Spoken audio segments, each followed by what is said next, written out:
27 20 21 44 48 27 20 24 27 87. Les deux numéros sont désormais disponibles. Mesdames, Messieurs, vous pourrez donc appeler pour participer au débat. Mais avant, nous ouvrons donc les portes de cette matinale des sports de ce jour avec le brassard, puisque nous sommes vendredi. Ici, Mesdames, Messieurs, ce brassard est porté par Madame Mariam Jacqueline Gabala, épouse d'Ao, l'ancienne présidente du CONORFIF, avant de passer la main le 4 mai dernier, après 16 mois à la tête donc de cette fédération ivoirienne de football, au nouveau président élu. Elle s'est donc confiée à nous. Avec elle, allons chercher à comprendre comment l'on a procédé pour justement réussir à organiser une élection transparente et surtout apaisée qui a vu Yacine Idriss Diallo devenir président de la fédération ivoirienne de football. Madame la Présidente, vous passez enfin la main après 16 mois, pas de tout repos. Suspicions, calomnies en des moments ont été donc votre quotidien, au point que l'on a fini par vous accuser d'avoir volontairement refusé de diffuser les résultats des audits pourtant très attendus de tous pour finalement les faire fuiter par derrière. Que répondez-vous face à tout cela? Les clubs qui voulaient avoir cet audit l'ont eu. Le ministère de tutelle l'a eu. La présidence l'a eu. La CAF l'a eu. La FIFA l'a eu, mais le grand public ne pouvait pas l'avoir parce que, il n'était pas commanditaire et ça reste une association privée. Bon, ceux qui ont fait fuiter, non, ça ne peut pas venir de nous.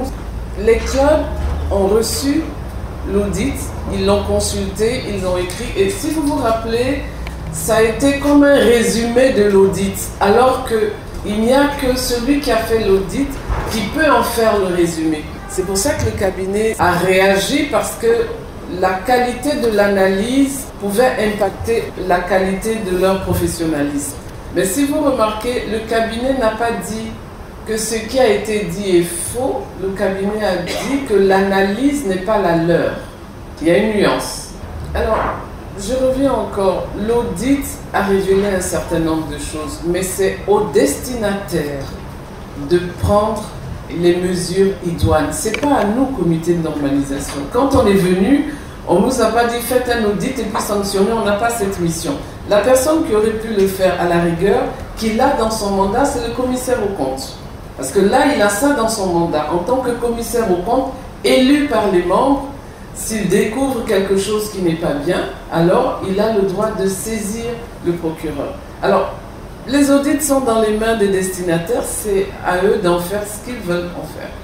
Il y a aussi cette modification des tests de la Fédération ivoirienne de football marquée par l'histoire de 4 parrainages. Ce travail répond à quel besoin justement?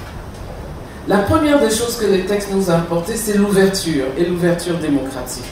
Et ça, je pense que c'est un très grand pas. Ce qui veut dire qu'on n'a pas besoin d'avoir été dans le sillon de la fédération pendant des années pour être légitime à se proposer pour présider les destinées de l'association. Et c'est ce qui se fait à travers le monde. Et dans certains pays, c'est même des personnes qui ne sont pas du sillage qui sont prises pour présider l'association. Donc l'ouverture démocratique. C'est important parce qu'après, vous allez voir que nous avons apporté dans l'ouverture des commissions indépendantes qui permettent à toute personne qui se sent compétente d'apporter sa contribution au développement du football.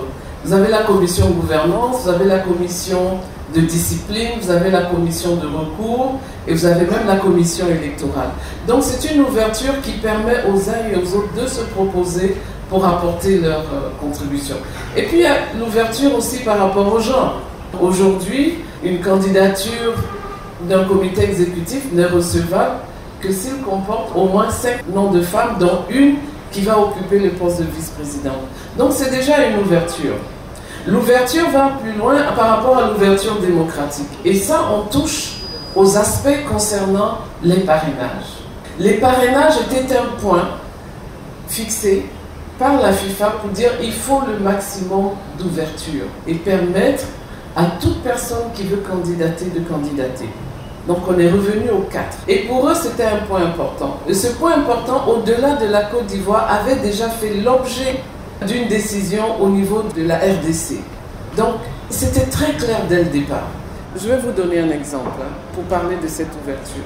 Le président de la Fédération anglaise, il est élu sur appel à candidature. On regarde, est-ce qu'il est capable de gérer une très grosse industrie? Et c'est en fonction de ça qu'il est nominé et ensuite élu par le conseil. Mais au-delà du fait qu'on fait un appel à candidature, on fait aussi un appel à candidature pour 4 membres du comité exécutif qui sont totalement indépendants. Donc tout dépend de comment on voit notre fédération et quelle évolution on peut emmener à cette fédération.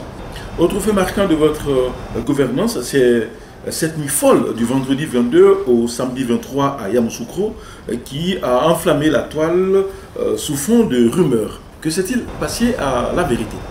Le 22, quand la FIFA et la CAF sont arrivés, ils nous ont dit écoutez, pour raccourcir les choses, nous avons juste donné l'information sur les 3 candidats. Et le cabinet nous a dit que d'ici avant le 23, il pourrait venir avec les résultats de cette enquête d'intégrité. De telle sorte que les élections qui vont se passer ne soient pas des élections conditionnelles, notamment pour les présidents, mais l'enquête d'intégrité sera faite pour les membres du COMEX qui seront élus. Ils sont arrivés à Yamoussoukro vers 11h et ils disent il faudrait qu'on rencontre les candidats pour leur en parler. On les a reçus, on leur a dit l'enquête d'intégrité risque d'arriver aujourd'hui, restez en attente, on vous reconvoquera pour vous dire le résultat de cette enquête d'intégrité. À notre grand étonnement, 1 heure de temps après, on nous appelle pour nous dire la Côte d'Ivoire est en feu. On n'avait pas décollé de nos chaises au salon business de l'hôtel président. Qu'est-ce qui s'est passé? Nous-mêmes, on ne comprenait pas grand-chose. Ça s'est passé devant la FIFA, ça s'est passé devant la CAF. Donc il y avait témoins et ça s'est passé devant les 3 candidats.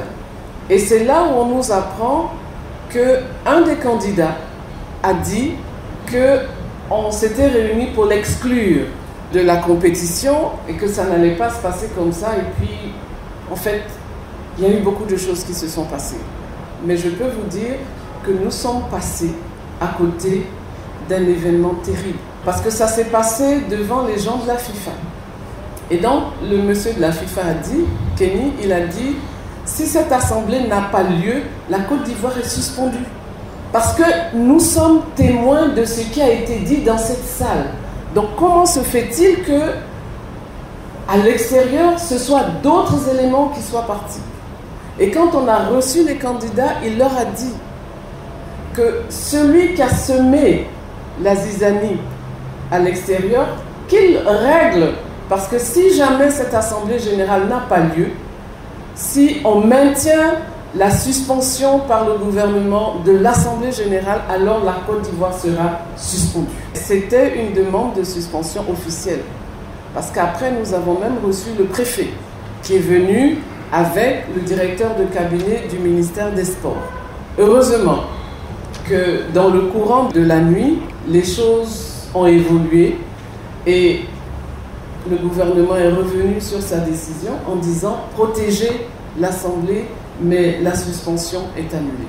Et nous avions déjà pris notre décision de permettre aux 3 candidats de se présenter. Quand on les a rappelés, la décision leur a été signifiée et une décision écrite a été signée par le comité de normalisation. Donc, l'élection du président n'est pas sous réserve. Aujourd'hui, ce qui est sous réserve, ce sont les membres du COMEX. Dites-nous, Madame la Présidente, est-ce que toutes ces aventures vécues à la tête du CONOR-FIF ne vous ont-elles pas donné cette envie de continuer l'aventure? Aujourd'hui, je comprends pourquoi certains ont dit qu'on ne voulait pas partir. Parce que vous savez, et ça c'est un secret que je vais révéler, dans les affaires au TAS, l'un des arguments contre la normalisation, c'était si on met un comité de normalisation, ils ne vont pas vouloir partir. Alors qu'on ne savait même pas encore qui allait être à la normalisation, etc. Mais je veux dire, moi je dis un gros ouf. J'ai dit que je suis une femme de mission, ma mission est accomplie et je suis heureuse de repartir à mes activités que j'ai dû mettre beaucoup en parenthèse. Et pour moi, comme je dis souvent, la fin vaut mieux que le commencement. Bien terminer la mission, c'était quelque chose de très très important pour moi. Le foot n'est pas mon milieu de prédilection. C'est un monde de passion et de déraison où on me demandait d'introduire un peu de raison. C'est vraiment pas le milieu dans lequel j'aurais envie de faire carrière. Ça a été une expérience humaine, mais ça a été aussi quelque part une expérience spirituelle. Donc, je suis portée pour 3 raisons, principalement. Je suis une croyante, j'ai foi en Dieu, et je n'avais pas à me reprocher quoi que ce soit. Donc, ma foi en Dieu m'a permis de tenir. La deuxième, c'est par rapport à ma famille et à tous ceux qui ont accepté de m'accompagner et de venir travailler avec moi. Je devais résister, persévérer et être résiliente, ne serait-ce que pour eux. Et j'ai été résiliente pour les femmes. Parce que dans ma position de femme leader, beaucoup de femmes me regardaient. Les attaques qui ont été contre moi, ça a été aussi contre beaucoup de femmes. Elles l'ont perçu, elles l'ont encaissé individuellement. Donc il fallait que je résiste, ne serait-ce que pour elles. Merci, Madame la Présidente. Merci surtout d'avoir accepté de nous accorder un peu de votre temps sur Radio Côte d'Ivoire numéro 1 sur l'info et le sport. On a été très heureux de vous accompagner durant votre mission tout au long de ces 16 mois à la tête du CONORFIF. Merci et surtout, très bonne chance.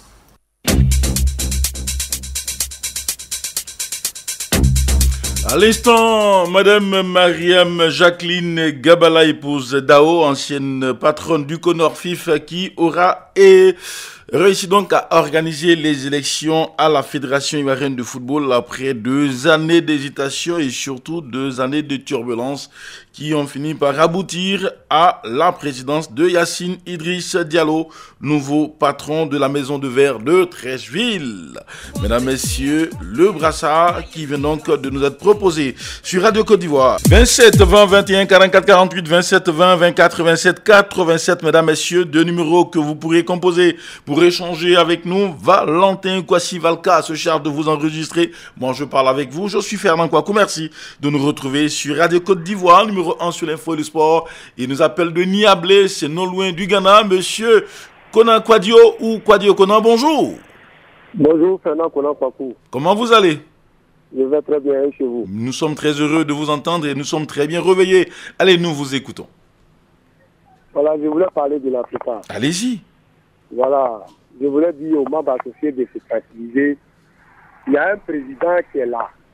De fait ou pas de fait, cette fois-ci-là, on n'a qu'à se calmer. On va regarder pour le pays Nassis, où il va envoyer l'équipe, qu'est-ce qu'il va faire l'équipe, qu'est-ce qu'il va proposer à l'équipe. On n'a qu'à le regarder, on n'a qu'à regarder faire les choses. Mais je demande aux supporters de mettre la main dans la poche. Un seul individu ne peut pas gérer un club comme l'Africa. Il faut que tout le monde apporte sa contribution pour pouvoir avancer, pour pouvoir évoluer le club. Je demande tout le monde d'être calme, et puis on va regarder le président Kouo. C'est ce que je voulais dire ce matin. Merci à vous, monsieur Kwadio Konan, depuis Niablé. Voyez à jamais. L'Afrique est en difficulté face au stade d'Abidjan qui est en train de remonter la pente pour accéder donc à la première division. Une équipe du stade coachée par Oussou Israël Lumor qui se porte bien pour l'instant. Leader donc dans le groupe D de cette compétition, le championnat de 2e division. Agnia Sikasso, toujours à l'est de la Côte d'Ivoire. Monsieur Jean-Claude Kofi, bonjour. Très cher Kolou. Oui. Comment vas-tu? Très bien. Et vous-même? Oui, je vais bien. Oui, ça se comprend. Le Real a gagné, n'est-ce pas? Tout à fait. Je voudrais parler de la performance XXL de Benzegol. D'accord. Qui s'approche davantage vers le ballon d'or. Ça, c'est incontestable. D'accord. C'est ça qui m'a marqué cette semaine-là. Bravo Benzegol. Merci à vous. Le joueur donc désormais compte 323 buts, 2e meilleur buteur de l'histoire du Real Madrid, juste assis à côté de cet homme Raúl González qui lui aussi avait marqué l'histoire de ce club avant donc d'aller en Allemagne avec Schalke 04. Nous poursuivons notre parcours sur les antennes de Radio Côte d'Ivoire, numéro 1 sur l'info du sport. Nous sommes vendredi. L'antenne donc de cette matinale des sports est ouverte aux auditeurs. Mesdames, messieurs, à vous de taper nos numéros suivants 27 20 21 44 48, 27 20 24 27 87 pour nous dire qu'est-ce qui a retenu votre attention tout au long de cette semaine qui s'achève aujourd'hui. Valentin Kwasilu se prépare déjà pour le week-end, un week-end qui sera très très religieux avec le pasteur de Radio Côte d'Ivoire. Appel de Mbato, monsieur Yao Mobio, bonjour. Bonjour, monsieur Fernand Kwakou. Comment vous allez? Oui, je vais bien. D'accord, nous vous écoutons. Oui, je voulais parler à l'équipe nationale de Côte d'Ivoire. Allez-y. Oui. Bon, le président qui est venu tout dernièrement là, maintenant, j'aimerais savoir pourquoi mercredi passé là, ils n'ont pas affiché le nom des sélectionneurs. Monsieur Yao Mobio. Oui. Alors, le président de la Fédération ivoirienne de football, monsieur Yacine Idriss Diallo et son équipe sont en train de chercher le meilleur des sélectionneurs pour la Côte d'Ivoire. Ils ont dit ne pas vouloir se précipiter pour faire un mauvais choix. On va leur laisser le temps d'aller chercher cet homme qu'il faut pour permettre à l'équipe de Côte d'Ivoire de pouvoir gagner pour remporter la CAN 2023 ici en Côte d'Ivoire. Il faut donc leur laisser le temps. Donc, nous on les attend, qu'on appelle les Vérina et puis Zahir François. D'accord, merci. On espère simplement que ces deux noms que vous avez cités pourront peut-être être désignés pour être sélectionneurs de la Côte d'Ivoire. Merci, très bonne journée à vous et puis surtout salutations à toutes les populations de Mbato. Choalio Diomandé, bonjour. Bonjour, Fernand Kwakou. Notre consultant qui fait son retour sur cette matinale des sports pour le bonheur des auditeurs. Nous vous écoutons, Choalio. La question, je n'ai pas suivi. Nous sommes vendredi, sûrement qu'un fait a retenu votre attention. Lundi, sinon dimanche, lundi, mardi, mercredi, jeudi. Qu'est-ce qui s'est passé dans le monde du foot qui vous a marqué, qui a retenu votre attention? Nous voulons le savoir. Oui, écoutez, franchement, c'est les propos tenus par le président de la Ligue professionnelle de football, le nouveau président de la Ligue professionnelle de football, M. Stanley Bitogo, sur une chaîne sur la 3, qui disait que lors de l'émission La Grande Team, qui disait comme ça que le plafond au niveau salarial des joueurs locaux à 120 000 francs au minimum pour un joueur de Ligue 1 et Ligue 2, pour un joueur professionnel. J'ai trouvé vraiment cela ahurissant pour des footballeurs, pour des jeunes qui ont décidé de se consacrer à ce métier-là, qui puissent on puisse leur proposer un tel montant. Je trouve cela franchement désolant pour le football ivoirien, parce que ça pose un problème du statut du joueur. Parce que il faut une chose. On parle de football, mais le football c'est d'abord les footballeurs. S'ils ne sont pas bien rémunérés, ils vont toujours partir. On aura un championnat de faible niveau. Donc je pense qu'il faut revoir cela. Il faut que le syndicat des joueurs, bon malheureusement ce syndicat a fait de la politique maintenant, les dirigeants de ce syndicat sont dans le nouveau comité, certains sont proches du nouveau comité exécutif, c'est vraiment dommage. Ces joueurs locaux là sont livrés à eux-mêmes, ils ne savent pas que faire, on ne peut pas, c'est inadmissible de proposer un tel barème, un tel salaire, au minimum 120 000 francs, on nous parle du SMIC qui a 60 000 francs et qu'ils ont doublé le SMIC. Mais depuis quand on évalue le salaire d'un footballeur à partir du SMIC d'un pays? Mais c'est incroyable. Moi, je pense qu'il y a une vraie réflexion à mener. Il ne faut pas tuer le football, il ne faut pas tuer les jeunes footballeurs. C'est leur métier de choisir de jouer, de pratiquer ce métier-là. Il faut y réfléchir. Le syndicat des footballeurs, l'AFI, doit se réveiller. Et franchement, moi j'ai trouvé cela, ça m'a choqué. Voilà, Fernand Kwakou. Merci à vous, Choalio Diomandé. Et puis surtout, on va donc espérer que les choses changent. Vous n'allez pas trop loin si Valentin le permet. Coach Traoré Lassina, bonjour. Oui, bonjour Fernand. Oui, nous sommes vendredi. Il y a sûrement quelque chose qui vous a marqué tout au long de cette semaine. Ben, on n'ira pas loin. Ce qui m'a le plus marqué, c'est surtout le choix des sélectionneurs et la nomination aussi d'un adjoint dans le but de retrouver quand même un staff technique équipe nationale. Et moi, personnellement, surtout dans le choix de l'entraîneur, il faut reconnaître que nous sommes tous unanimes sur le fond de jeu, les automatismes sur les trois lignes qui composent quand même l'équipe. Et puis, la stratégie qui mène l'équipe à finir les actions sur l'élément clé au niveau de l'attaque. Et surtout le choix des hommes au poste. Franchement, tout ce que j'ai cité là, on est unanime là-dessus, que c'est un véritable problème pour l'équipe nationale. D'où la recherche d'un sélectionneur qui soit à mesure, disons, de pouvoir être capable d'apporter des ajustements à ce niveau-là, afin de permettre à l'équipe nationale ivoirienne d'être une équipe assez vivante, précise et gagneuse. Maintenant, l'autre côté qui m'a le plus marqué, c'est le choix et disons la nomination d'un adjoint. Moi, personnellement, je dis bien de façon tactique, de façon structurelle. Tout le monde sait que lorsqu'un sélectionneur arrive, il arrive avec tout son staff. Et c'est avec son staff qu'il essaie de constituer vraiment un groupe assez compétitif pour être beaucoup plus performant. Maintenant, il peut avoir en Côte d'Ivoire une envie rénovatrice de pouvoir apporter des changements au niveau du code adjoint.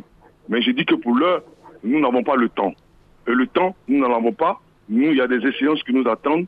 Si dans le futur, on voudrait vraiment avoir un sélectionneur national, de par le passé, le temps de Kaye Oulaï, le temps de N'Guessan Clément, on avait quand même, l'État apportait quand même son plus pour pouvoir permettre aux entraîneurs d'aller se former à l'extérieur.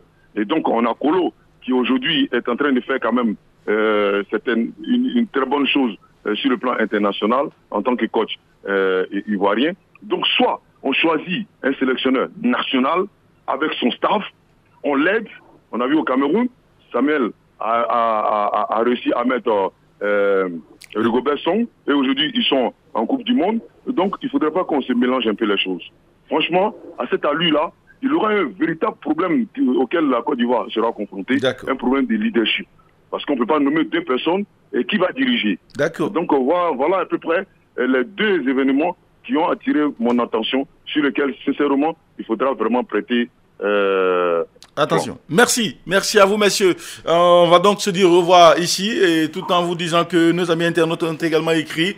Pour eux, ce qui a donc été le fait marquant, c'est la défaite de l'Africa Sport d'Abidjan pour certains, la victoire de la SEC pour d'autres, et puis la non-désignation du sélectionneur pour les derniers. Voici donc les trois faits majeurs sur la toile de Radio Côte d'Ivoire, notre page Facebook. En un seul mot, rendez-vous donc à tous. Le sport continue sur Radio Côte d'Ivoire pour les passionnés de football avec la Ligue 1, des matchs aujourd'hui, vendredi, demain samedi et surtout dimanche. N'oubliez pas de suivre ces rencontres sur Radio Côte d'Ivoire dès 15h à partir donc de nos antennes à travers Stade Connexion. Valentin Kwasi, Fernand Kouakou, on a été très heureux d'être des vôtres et puis surtout très bon week-end.